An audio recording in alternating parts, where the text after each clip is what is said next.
Good morning friends. So welcome to the prelims booster session. आज का पहला topic है GSAT 7B। तो डिफेंस एक्विजिशन काउंसिल जो है उसने अप्रूवल दे दिया है GSAT 7B को एक्वायर करने के लिए। तो अब ये GSAT 7 सीरीज़ कौन सी सैटेलाइट है? तो ये एक मिलिट्री सैटेलाइट है और ये 2013 में पहली बार लॉन्च की गई थी एरियाने रॉकेट द्वारा फ्रेंच गुयाना से। और ये इसरो ने डेवलप किया है इसको। ऑफ कोर्स 2000 नॉटिकल माइल्स का जो एरिया है इंडियन ओशन रीजन का, वहाँ पर ये नज़र रखती है। तो इसका नाम रुक्मिनी रखा गया था GSAT 7 का। और इसमें ही अब ये बी सीरीज़ आ रहा है। ए सीरीज़ भी ऑफ कोर्स आर्मी यूज़ कर रही है, बी सीरीज़ भी ऑफ कोर्स आर्मी के लिए ही बनाया जा रहा है। बट G7 जो ओरिजिनल आपकी रुक्मिनी है वो नेवी के लिए बनाई गई थी, ताकि जो कम्युनिकेशन नीड्स है नेवी की उसको पूरा किया जा सके। ठीक है, जियोसिंक्रोनस ऑर्बिट में ये आपके इसको प्लेस किया गया है। और ये GSAT 7B जो है, अब ये जो ए और जो अब उसके बाद बी जो है GSAT 7B, ये जो है आर्मी के कम्युनिकेशन नीड्स के लिए इसको प्रोक्योर किया जा रहा है। ठीक है। सो नेक्स्ट हमारा टॉपिक है वैकेंसीज इन IAS। तो अभी मिनिस्टर ऑफ स्टेट जो DOPT के लिए DOPT को संभालते हैं, उन्होंने लोकसभा में बताया कि एज ऑन 1 जनवरी 2021 5231 IAS ऑफिसर्स की जो है वो पोस्ट अभी खाली पड़ी हैं। और उसमें जो है 1515 जो है वो कम है than the sanction. I am sorry, 5231 IAS officers country में अभी अवेलेबल हैं, लेकिन जो टोटल सेंक्शन स्ट्रेंथ है वो 6746 IAS ऑफिसर्स की है, मतलब लगभग 1515 IAS ऑफिसर्स कम है। ठीक है। तो अब टोटल जो है उसमें से जो ये 5231 में से 3787 ऑफिसर्स जो हैं वो डायरेक्टली रिक्रूट किए गए हैं UPSC द्वारा। और जो 1444 हैं वो प्रोमोटीज़ हैं। आपको पता है स्टेट सिविल सर्विसेज के जो होते हैं या नॉन स्टेट सिविल सर्विसेज के जो होते हैं उनको प्रमोट करके IAS बना दिया जाता है, of course with the approval of UPSC। तो उनको जो है वो 1444 ऐसे लोग हैं। ठीक है। तो अभी 104 जो है वो यूपी काडर के, 94 बिहार काडर के और 87 जो है वो अगमुट काडर के जो है वहाँ पर वैकेंसीज चल रही हैं IAS ऑफिसर्स की। तो ये वैकेंसी कोई न्यू फीचर नहीं है। सबसे कम जो वैकेंसीज थी वो साल 2001 में थी, जब सिर्फ 0.79% वैकेंसीज थी। और सबसे ज़्यादा वैकेंसीज जो है वो 2012 में थी, जब 28% से ऊपर वैकेंसीज चली गई थी। ठीक है। तो ये इतनी वैकेंसीज क्यों छोड़ी जाती है, क्यों इसको भरा नहीं जाता, इसका एक रीज़न है। ठीक है। तो BS बासवान जी की कमेटी थी जो 2016 में बनाई गई थी, उन्होंने रिपोर्ट सबमिट की 2016 में। उन्होंने बोला कि अगर हम 180 से ज़्यादा अगर हम सिलेक्शंस कर रहे हैं हर साल IAS ऑफिसर्स की, तो उससे क्वालिटी कॉम्प्रोमाइज़ हो जाएगी। और लबासना जो है आपका ट्रेनिंग इंस्टीट्यूट जो कि मसूरी में है, उनकी कैपेसिटी भी 180 से ज़्यादा लोगों को ट्रेनिंग देने की हर साल नहीं है। ठीक है। और अगर हम 180 से ऊपर करते हैं तो ये क्यूमुलेट होते हुए जो है जो अभी इस टाइम पर करंट IAS ऑफिसर्स हैं उनके करियर पिरामिड को भी जो है वो थ्रेटन करने लगेगी। उनकी जो है वो एक तरह से डिस्टॉर्शन आ जाएगी उनके करियर पिरामिड में। ठीक है। तो इसलिए चाहे कुछ भी हो जाए, कितनी भी वैकेंसीज हों, हम 180 से ज़्यादा जो है वो रिक्रूटमेंट जो है वो IAS में नहीं कर सकते हर साल। ठीक है। तो ये BS बासवान कमेटी जी की रिकमेंडेशंस थी। तो नेक्स्ट हमारा टॉपिक है इंडिया TB रिपोर्ट 2022। तो अभी हमको 2021 में TB पेशेंट्स की जो है आपके नंबर में हमको इंक्रीज़ देखने को मिला है। 19% इंक्रीज़ हुआ है। तो national TB prevalence survey report भी निकाली गई है साथ के साथ। उसमें बोला गया है कि मॉर्टेलिटी रेट भी जो है वो 2019 और 20 के मुकाबले जो है वो बढ़ गया है, 11% बढ़ा है। और जो पल्मोनरी ट्यूबरक्लोसिस जो लंग्स को अफेक्ट करता है, ट्यूबरक्लोसिस 15 साल से या 15 साल से बड़े बच्चों में, वो उसका भी जो है वो नंबर बढ़ा है। तो 316 लोगों को पर लैक पॉपुलेशन में ये पल्मोनरी ट्यूबरक्लोसिस जो है वो अभी है। ठीक है।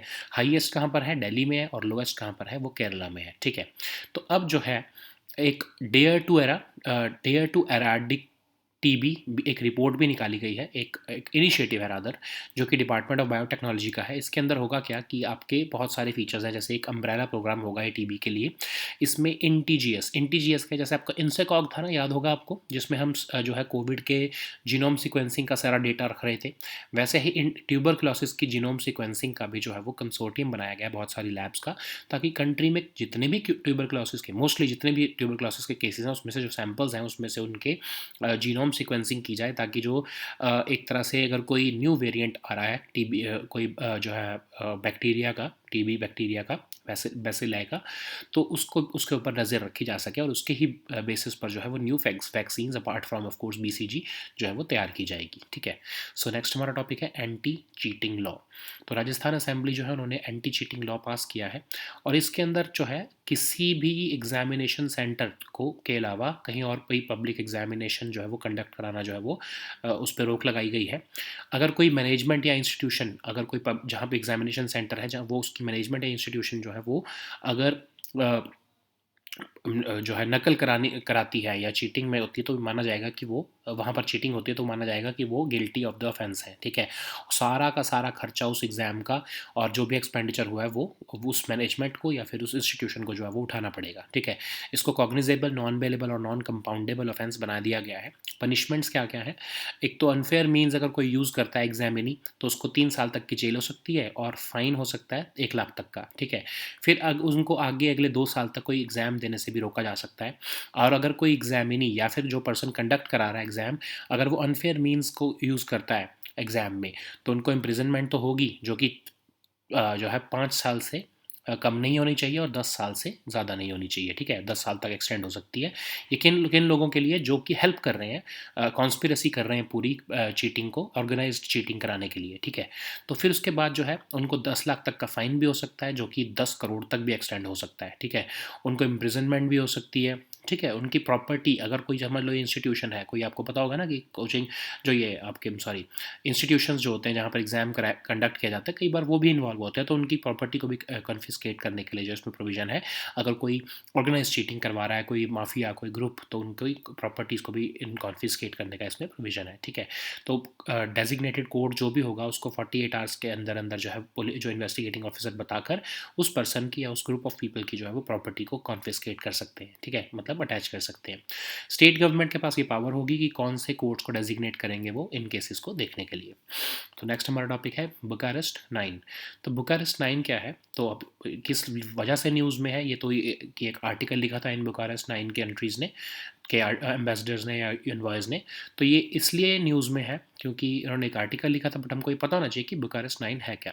तो ये बुचारेस्ट या बुचारेस्ट तो नहीं, बुकारेस्ट कहते हैं इसे। तो ठीक है। तो बुकारेस्ट 9 है ग्रुप ऑफ 9 नेटो कंट्रीज़ जो कि ईस्टर्न यूरोप में लोकेटेड है। ठीक है। तो ये इस टाइम पर नेटो के पार्टनर्स हैं, लेकिन पहले ये वॉर्सो पैक्ट के भी पार्टनर्स थे और ये कई उसमें से कंट्रीज़ जो है वो सोवियत यूनियन के भी पार्टनर थी। ठीक है। तो बुकारेस्ट फॉर्मेट जो है वो 2015 में इसको बनाया गया और जो प्रेसिडेंट ऑफ रोमेनिया थे उस टाइम पर उनके इनिशिएटिव पर इसको बनाया गया है। ठीक है। तो इसका मोटिव ये है कि आपस में कोऑर्डिनेट करना इन कंट्रीज़ के बीच में, रोमेनिया, पोलैंड, हंगरी, बुल्गारिया, सेक रिपब्लिक, स्लोवेकिया और जो है आपकी 3 बाल्टिक रिपब्लिक्स, एस्टोनिया, लाटविया और लिथुएनिया। ठीक है। तो ये जो है रोमानिया, पोलैंड, हंगरी और बुल्गारिया तो आपके वॉर्सो पैक्ट के भी जो है वो, जो कि यूएसएसआर लेड वॉर्सो पैक्ट था उसके भी मेंबर्स थे। और जो है एस्टोनिया, लाटविया और लिथुएनिया तो यूएसएसआर का ही पार्ट थे। ठीक है। अब ये सारी कंट्रीज़ यूरोपियन यूनियन का पार्ट भी हैं और North Atlantic Treaty Organization NATO का भी पार्ट है। ठीक है। तो नेक्स्ट हमारा टॉपिक है न्यू डिफेंस स्पेस कमांड। तो ऑस्ट्रेलिया ने एक new defence space command agency जो है वो बनाई है, अभी सेटअप किया है उसको जनवरी में ही, और उसको वो फंक्शन करने लग गई है अभी आपके मार्च में। ठीक है।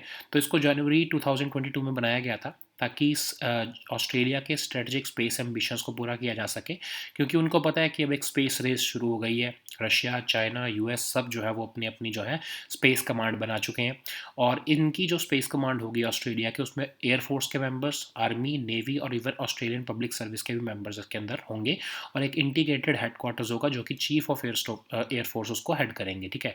तो एक तरह से एयरफोर्स के अंडर जो है ये कमांड को बनाया जा रहा है और स्पेस स्पेसिफिक प्रायोरिटीज़ जो है with in the government, industry या इवन इंटरनेशनल पार्टनर्स के साथ कोऑर्डिनेट करने के लिए इसको स्पेस कमांड को बनाया गया है। ठीक है। तो ये लोगों को ट्रेनिंग भी देगी ताकि स्पेस स्पेशलिस्ट बन सके लोग, जो भी साइंटिफिक से लेके स्पेस प्रायोरिटीज़, स्ट्रेटजिक प्रायोरिटीज़ भी हो सकती हैं। ठीक है। क्योंकि स्पेस रेस है, स्पेस रेस में क्या है आपके कि सैटेलाइट्स को टारगेट करना, स्पेस वॉर्स भी हो सकती हैं कल को, कि हम नीचे वॉर लड़ने के बजाय स्पेस में वॉर लड़ें, एक दूसरे की जो है वो स्पेस असेट्स को टारगेट करना शुरू कर दें। तो इसके लिए हमको स्पेस कमांड बनाना ज़रूरी है। तो इंडिया के लिए भी एक इंपॉर्टेंट प्रायोरिटी बननी चाहिए, क्योंकि हमारे आसपास की जितनी कंट्रीज़ हैं वो धीरे धीरे स्पेस की डोमेन में भी जा रही हैं, ठीक है। तो इनका प्लान ये है कि अगले 10 साल में ये 7 बिलियन ऑस्ट्रेलियन डॉलर्स जो हैं वो इन्वेस्ट करेंगे और अपने सिस्टम्स को अपग्रेड करेंगे और अपने स्पेस सेक्टर को 2030 तक ये ट्रिपल द साइज बनाना चाहते हैं ऑस्ट्रेलियन गवर्नमेंट, ठीक है। सो ये हमारे टॉपिक थे, इसको हम इंग्लिश में देखते हैं। Now let us see all these topics in English. So the first topic is GSAT 7B. So Defense Acquisition Council has given the acceptance of necessity for the procurement of GSAT 7B satellites. So first of all, we have to see what is this GSAT 7 satellite. So GSAT is basically military satellite developed by the ISRO, and it was launched in 2013 from French Guiana through an Ariane 5 rocket, and it is capable of providing information in the 2000 nautical miles area of the Indian Ocean region. So primarily it was meant for the use of Indian Navy for its communication needs, but later on, of course, it was extended via GSAT 7A to the through the army also. So it was, of course, earlier known as Rukmini, and the GSAT 7 original satellite was known as Rukmini, and it was providing real-time communication link between the land establishments and surface ships, submarines, and aircrafts of the Indian Navy. Okay, so of course it was placed in the geosynchronous transfer orbit, and now this GSAT 7B, after GSAT 7A, of course 7A was for Army, now GSAT 7B will also be for the Indian Army. Okay. So the next topic is vacancies in IAS. So Minister of State, who is responsible for the DOPT, has confirmed to the Lok Sabha that as on 1st of January 2021, we have this 5231 IAS officers in the country, but the sanctioned strength is 6746. So which it means that about 1515 officers posts are vacant, out of which the total out of this total of 5231, 3787 officers were directly recruited to the IS, of course via UPSC, but 1444 were the promotees from the state civil department. Okay, so about 104 is the vacancy in UP cadre, 94 in Bihar cadre, and 87 in Agmut cadre. So it means that there is a consistency in vacancies across the cadres, and the highest three are these UP, Bihar, and Agmut cadre. Okay, so it is not the first time that there has been vacancies in IAS. They are deliberately kept in the services. So like it has been a constant feature since the year 1951, but the least vacancies were there in 2001, when there was just 0.79% vacancies, but the most one were in 2012, when there were more than 28% vacancies. But why this vacancy, why the government does not fill these vacancies? So the answer lies in the recommendation of BS Baswan committee. So BS Baswan committee was formed, and it gave report in 2016. It was formed to take a comprehensive look at the requirement of IAS officers over a long time frame. So it said that any number of recruitment above 180 by the UPSC every year would compromise quality. So they would rather be contended with vacancies, but they would not they would not uh, employ, or they would not fill the vacancies more than 180 in a year. Okay, because that would of course compromise quality. Moreover, the Labasna, that is in Mussoorie, the training academy, has the capacity of maximum 180 IAS officers to train them, and if more than 180 are recruited every year, then it would also lead to distortion in the career pyramid of existing IAS officers. Okay, that's why we do not the government does not recruit more than 180 officers per year. So rather the number is very low as compared to 180. Okay, so the next topic is India TB report 2022. So according to this report, there has been a 19% increase in the TB cases witnessed in the year 2021, and apart from that, we have also witnessed increased mortality rate of about 11% between 2019 and 20. Also, the pulmonary tuberculosis, that is the tuberculosis which affects our lungs, among 15 years and above in India was about 316 per lakh population. This is the average figure. So the highest number is in Delhi, and the lowest one is in Kerala. Okay, so on this very occasion of World Tuberculosis Day, the Union Minister of Science and Technology also announced the launch of data-driven research to eradicate TB. So it is an initiative of Department of Biotechnology. The most important component of this initiative is INTGS. INTGS is a similar platform as that of INSECOG. INSECOG was, of course, designed to as a consortium of 10 laboratories which were working together to identify new variants of COVID. Similarly, Indian Tuberculosis Genomic Surveillance Consortium would also be a consortium of several laboratories who would be working together, and they would keep an eye over the emerging variants of tuberculosis bacteria. Okay. So the next topic is anti-cheating law. So Rajasthan Assembly has passed this Rajasthan Public Examination Measures for Prevention of Unfair Means in Recruitment Bill of 2022. So the bill is basically aiming to deter the use of unfair means in public examinations. So it bars any other place other than the examination center for conducting public examinations.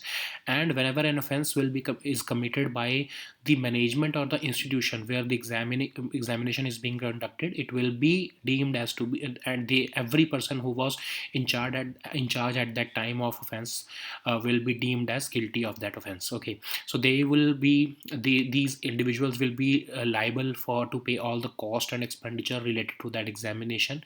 The offenses under this act have been made cognizable, non-bailable, and even non-compoundable. Okay, so what will be the punishment? So using unfair means in an exam will attract an imprisonment of up to 3 years and a fine of not less than 1 lakh rupees. They will also be debarred from taking any public examination for a period of 2 years. And if any person, including the examinee, would participate in any conspiracy to use unfair means in the examination, then they will be punished with imprisonment for a term not less than 5 years, and it may also be extended to a period of 10 years. Okay, so fine shall not be less than 10 lakh, and in case it is an organizational setup which was involved in the conspiracy to use unfair means in an examination, then that amount would also extend to 10 crore rupees. Okay, so there is also a provision for confiscation of properties of the accused. In that case, the investigation officer has to inform the designated court within 48 hours of seizing the property, and the state government will also be empowered to appoint the designated courts for trying such offences.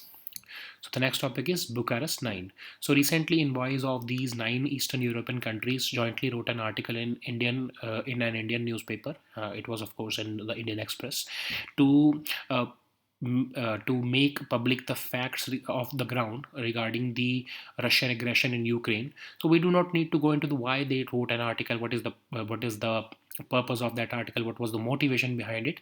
We just need to see what this Bucharest 9 group is. Okay, so it is a group of 9 NATO countries who are there in Eastern Europe, and they became part of the US-led military alliance after the end of Cold War.